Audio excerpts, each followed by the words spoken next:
Good evening, ladies and gentlemen, and welcome to the Burning Coal. Before we begin this evening's performance, management requests that, as a courtesy to your fellow theatergoers, you turn off all cell phones. We are sure you agree there is nothing more annoying than some idiot's cell phone going off to the tune of, "Oops, I did it again."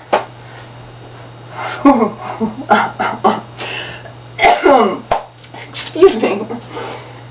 Now, if your problem with authority prevents you from following these instructions and your cell phone does go off, please do not answer it. Your neighbors do not need to hear you tell the babysitter you cannot talk because you're watching a play. We know you're watching a play. We're all watching a play.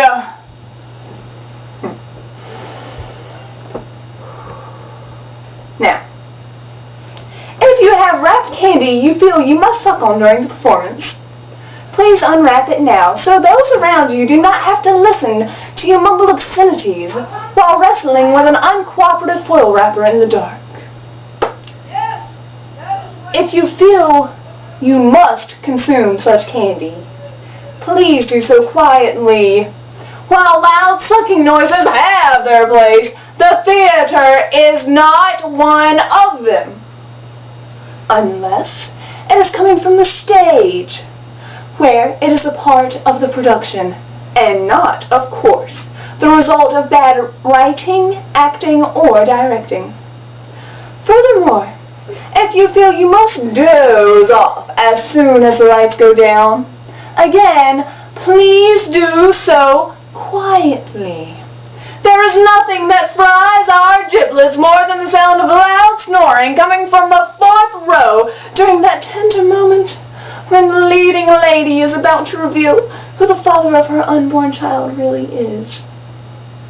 So, if someone sitting next to you begins to produce sounds normally associated with an elephant seal in heat, you have management's permission to jab your elbows between their third and fourth ribs. If this should result in injury, either temporary or permanent, we think you will agree it is a small price to pay for the art. As for concessions, drinking and eating are limited to the lobby. This is a theater, people, not a drive-through. If you feel you absolutely must have a caffeine boost, there will be a complete selection of coffees available between acts.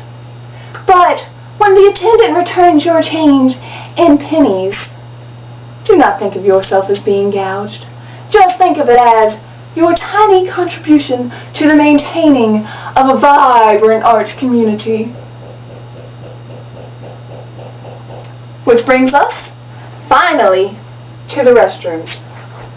That's what intermissions are for. If you feel the urge, just cross your legs and tough it out. As for the restrooms themselves, we are sure you will find the women's facilities in this theater to be totally inadequate. This tradition finds its roots in antiquity, when all parts were played by males, rendering women's restrooms unnecessary. So, for those female ticket holders who find themselves standing in agonizingly long lines solely for the privilege of having a pee, well, management suggests you take it up with the Greeks. So, to recap, no cell phones, no unwrapping, no sucking, no snoring, no peeing, and no complaining. Thank you for your attention and enjoy the show.